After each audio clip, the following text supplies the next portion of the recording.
So I thought I'd take a look at the new emulation console I got from Lightning Mods. I'm not going to go into too much details about the specifications of the machine, but I'll leave a link in the description in case you want to take a look. But I thought I'd just take a look at. There's so many games on here.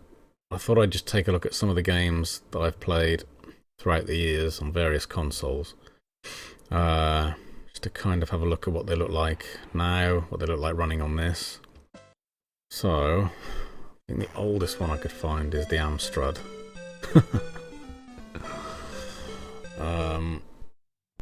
And let's have a look. Let's see if we can find something. Find a game that I used to play when I was younger.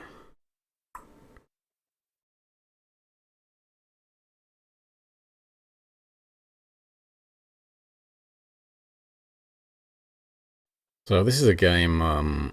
This is a game my brother and I had on the Amstrad, and I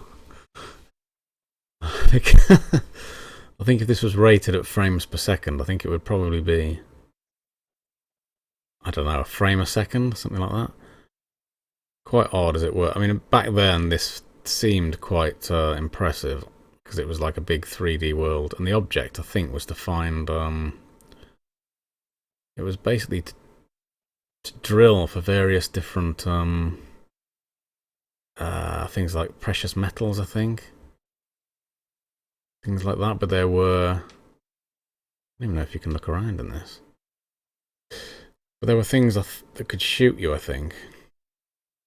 And I think the idea was you find somewhere that's... I think you scan, you find somewhere that's rich in a certain mineral, and then you put down a drilling platform for it. I know my brother used to play quite a lot of this. I'll drop in a video to prove that.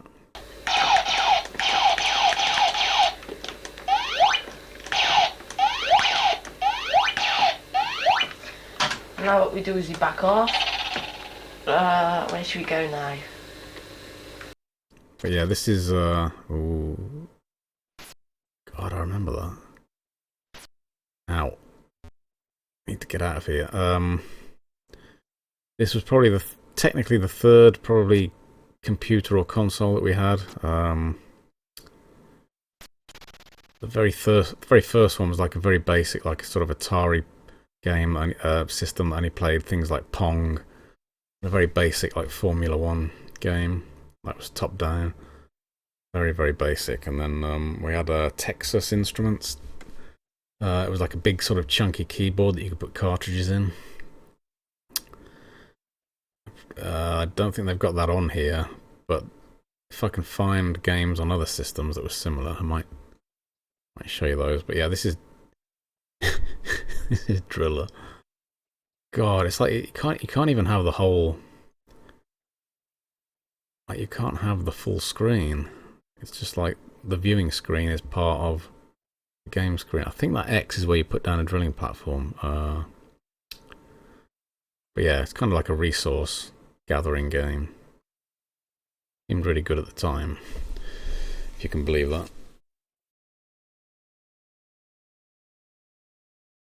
Set Willie. Press enter to continue. Can't press enter.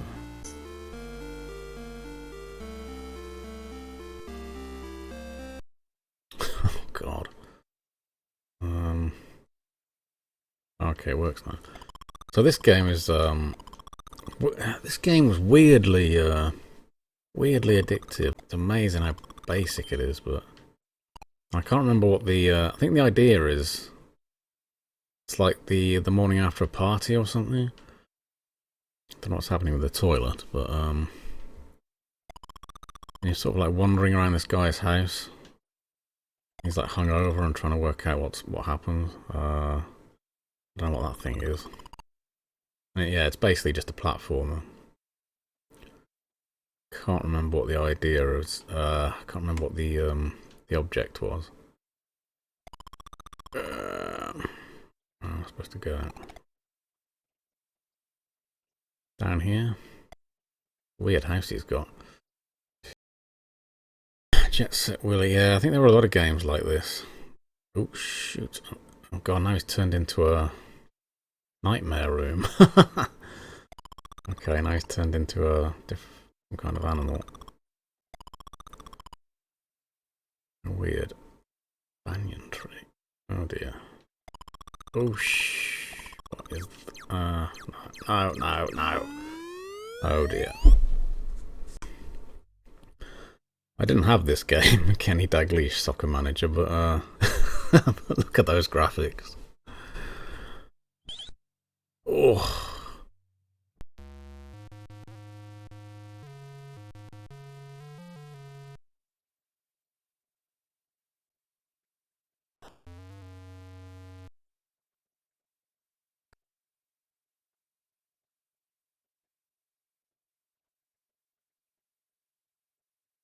So Prince of Persia,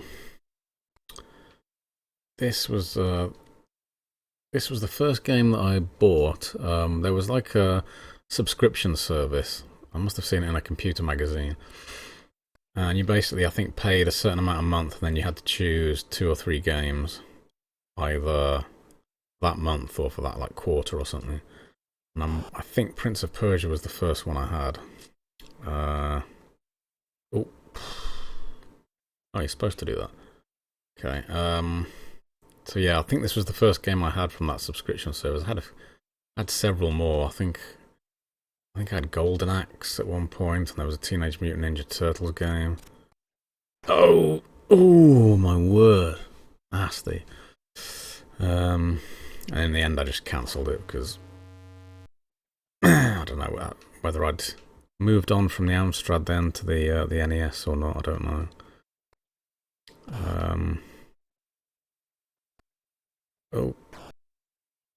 But yeah, that's why I remember Prince of Persia.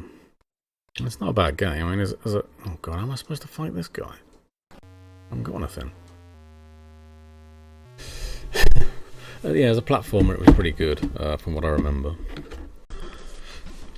Just briefly, I won't play this one, but Raster Scan was another game my brother and I had, and I think the premise of this game was that you were like some kind of robot on a spaceship, and you had to basically fly around fixing problems with it. Finding parts to fix machines and stuff like that. I think that was the premise, but it was an interesting idea. Not sure I played that much of it, but I do remember that. Roland on the ropes. This game I remember was when we bought when the Amstrad was bought for us. I think it was actually a present for my brother, or for his birthday or Christmas. Although he may have been told to share it with me, but I remember that when you got the Amstrad 464, it came with a colour monitor, and also like a box of about, I think, like 12 games, or it may have even been 15, something like that. Like a large collection of cassettes, games on cassette. Some were better than others. I mean, some you probably wouldn't bother with really, but but I remember one of them was Roland on the ropes. If I can actually get it to work. God, frame rate, that's pretty terrible. Okay.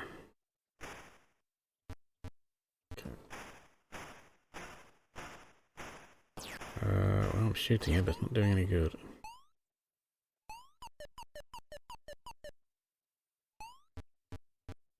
And on the ropes. I don't know how long this game lasts, how many levels there are, but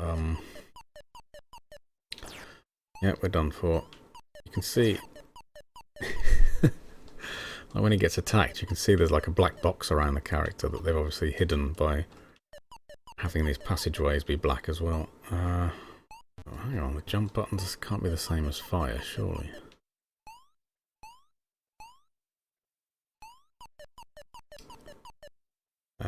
Yeah, well, that's I think we did play this a lot, but it's obviously not one of the best games ever made. Space Harrier, another game we had. kind of looks better in my memory than it does here, and there are better versions of it. I think there's an arcade version of this that looks way better. This is probably based on the arcade version. Unless there was a Space Harrier 2, which isn't on here, but yeah, I had a feeling it looked better than this. I'm not sure we had Spy vs Spy, but I think we borrowed it. I think my brother borrowed it off a friend of his once, and it's a really early two-player game, but it was really good because you basically had to, I don't know if you had to kill the other player, but you had to kind of beat them somehow. I can't remember how, but yeah, you had various sort of tricks up your sleeve and equipment and stuff, and you basically had to beat your opponent, the other spy, all while you can see each other's screen, obviously, which is interesting. It might have even been this one, the Island Caper, but yeah, it was an interesting idea, an interesting two-player game. This is another one I had, Terminator 2 Judgment Day on the Amstrad. I can't remember what the reviews were like. I don't think they were that great, but I really enjoyed this. You get very basic sections like this where you're just beating up the other Terminator. And there were puzzle sections as well, which didn't make any sense. There was like a bit where you had the Terminator's face, and it was like jumbled up in like one of those puzzles where you have to move the squares around until you form like the complete picture. Like, call it a slide puzzle? Which didn't really make any sense, but it was still quite good. It's still quite an interesting break to the action. And I think there were some driving sections in it.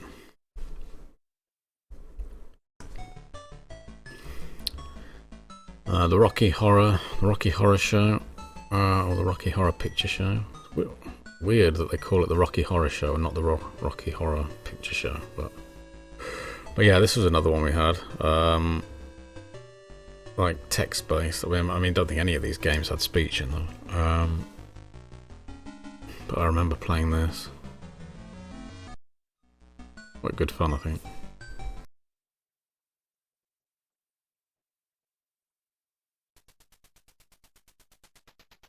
This was a big game for me and my brother because it's got a two-player mode in it, and we used to play this quite a lot, and we used to get really wound up if the other one won as well.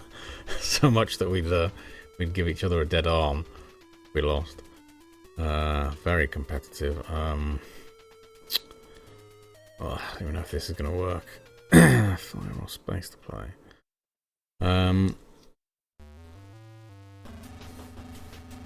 Yeah, it's very basic. It would split the screen in half like this, and then you would basically have to have a dogfight with the other player. You could use a cannon and heat-seeking missiles. And if you were being shot at, you could use chaff, like countermeasure, to try and avoid the missiles. But it was that tense moment where you could hear the loud beeping that the missile had locked on, and you had to try and escape it. Oh. But yeah, it was a really good fun game. I mean, my god, it looks basic, but and I can't actually. I don't know how to use the. I presume I'd have to go back to the menu and set the joystick up, but which I'm not going to do now. But yeah, great fun, that game. This is another one I'd have to go into the options and set up how to use joystick, but yeah, he's not moving anywhere. But Turrican's a great game. It looks different, I remember, but I can't. Oh god, there's no way I could play it like this. Even that's not working. It must be ASDF. Oh.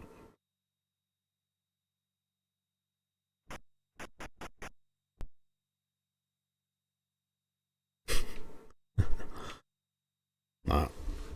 But yeah, great game, Turrican. Harrier Attack is another game that we had in that that collection when we actually had the computer. It was like one of the large collection of games that came with the machine, and it looks very basic. It looks like the sort of game you'd sort of have a go at once and then leave. But it was actually quite addictive. And you'd basically just fly across the screen left to right, dropping bombs. I don't know if you could use a cannon or not. What?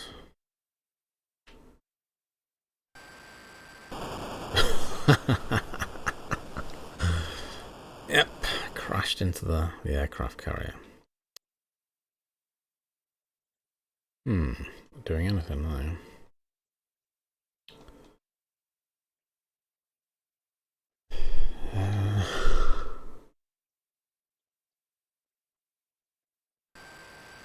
Oh, okay. God, that's a weird control.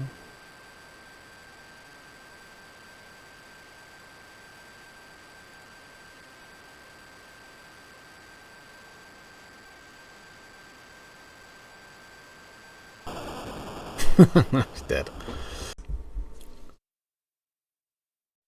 Have to mention Gauntlet.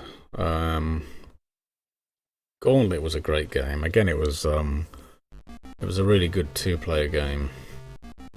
I can't remember. I think in the arcade it was a 4-player, and I don't think you could play 4 players on the Amstrad. But I played it with my brother quite a lot, and it's more or less a round-based game. I think the levels are slightly different each time, but I think it gets. I think the game gets harder every time you play. Every sort of level you get to, so it is kind of comparable to a round-based game.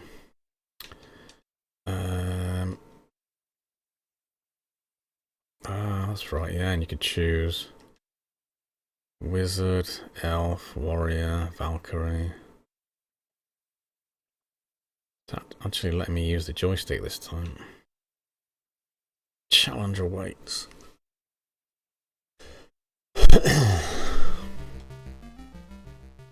By the way, I can't hear any of the sound on these games because the way I'm recording it, but yeah, I remember this. Oh, he throws axes.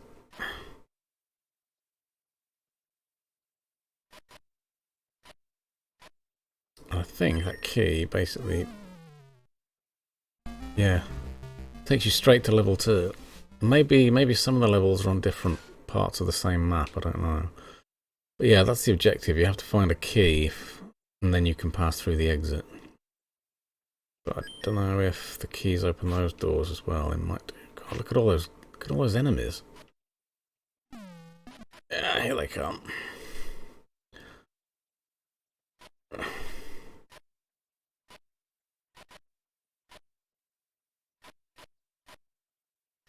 God, this is going to take a while. And I don't know if these enemies keep regenerating, respawning, or I think you have to take out the bones, the skeletons, and then they can't respawn. I think that's how it works. And this is treasure. This these icons. Weird though. I mean, back in the day, this was really good. Nothing like the arcade. Well, actually, no, it wasn't too different to the arcade version. Just scaled down, but it didn't really need great graphics. I mean, even nowadays, you don't need great graphics to make a good game. It helps, but just need something that's fun. Should be able to go. Yeah, there we go.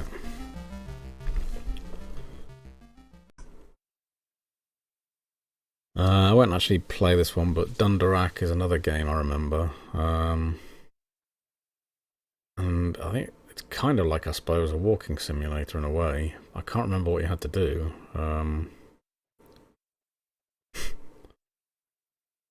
Maybe it was kind of like an RPG, but it's weird how that compass at the top has got west at the top and then north, east, and south. Unless that changes. But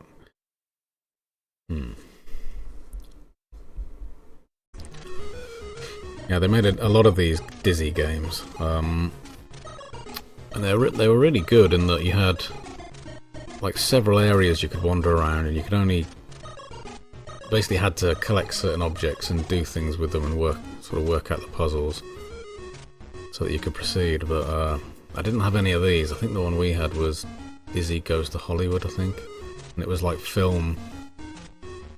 It was like movie themed, like there were different areas that were like different movie sets. Yeah, good game. This is the one my brother played a lot, Daley Thompson's Decathlon. And it was, well, I presume it had all 10 events that were in the Decathlon. It'd be weird if it didn't, but it was one of those games that were basically button bashers. You had to basically hammer the 2 buttons on the joystick in order to get speed up, especially if you were doing the long jump. I don't know if it would work on this controller, but so we're gonna have to come out of this. Whoops. This, the Amstrad GX4000. I remember this being advertised, and it was like meant to be Amstrad's console. I can't remember if it was actually more powerful than the Amstrad, or if it was just meant to be like a dedicated games machine compared to the computer version. But I've had to come to this list because there was one Amstrad game, probably my favourite or one of my favourites, that wasn't in the list for Amstrad, and I presume it's because they put it into this list. And it's Batman the movie. It looks identical to, I think it looks identical to the game that I played on the 464. It certainly looks like I remember. I'll have a quick go on this. What I liked about this is that it had platforming levels, driving levels in the Batmobile, and I think there was a Batwing level, but there was also a really cool level where you had like a time limit, and you had to work out which products the Joker had tainted with Smilex. Like in the film, the Tim Burton film, Batman had to work out which products, when used together, were fatal. And you have to keep choosing different products, and then it'll tell you, how many you've got right or what percentage correct you are. You have to try and work out the right combination in the right in that certain amount of time. What am I meant to do here? Oh, okay.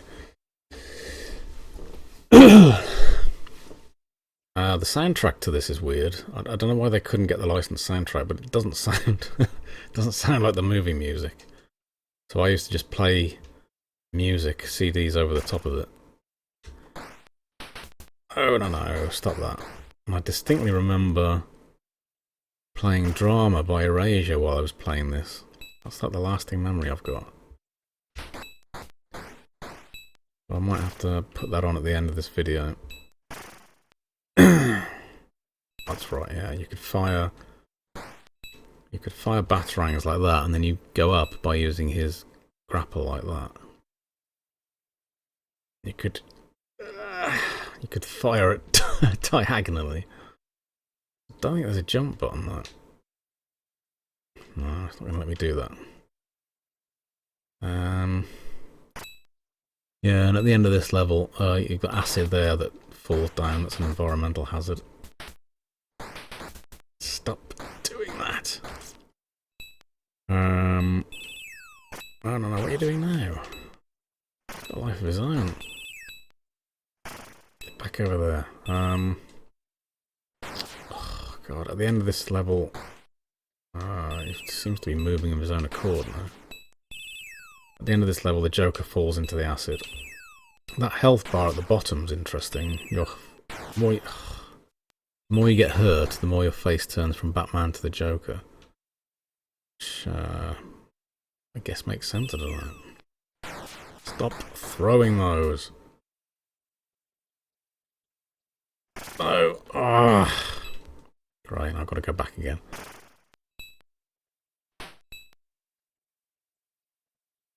Oh, you can actually swing as well.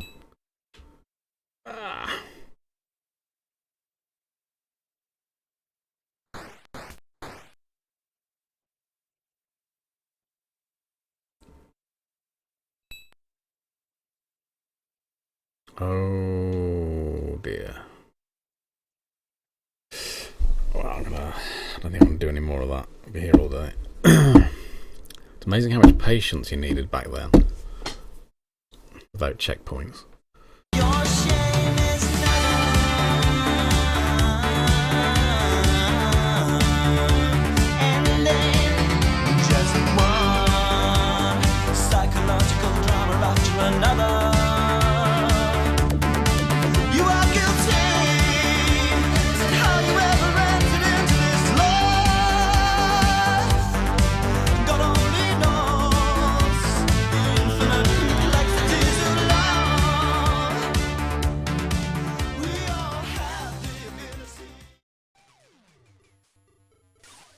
So this is Cyberoid.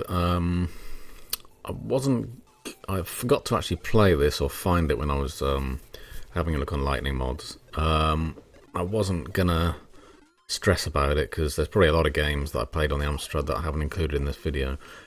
But for some reason my mind kept coming back to Cyberoid, so I thought, okay.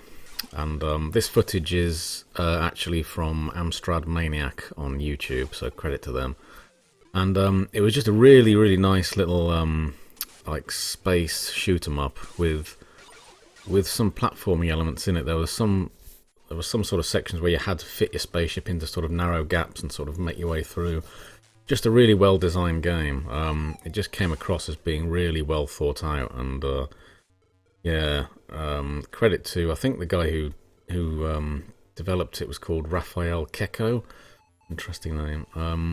I think he did it on his own, so yeah, really good job. I really enjoyed this game. It was quite hard, really quite hard in some places, with the platforming bits and with things shooting at you all the time. Reminds me of R-Type. But yeah, another game I played that I really enjoyed, and would quite happily play again now, to be honest. Let's start the film, D.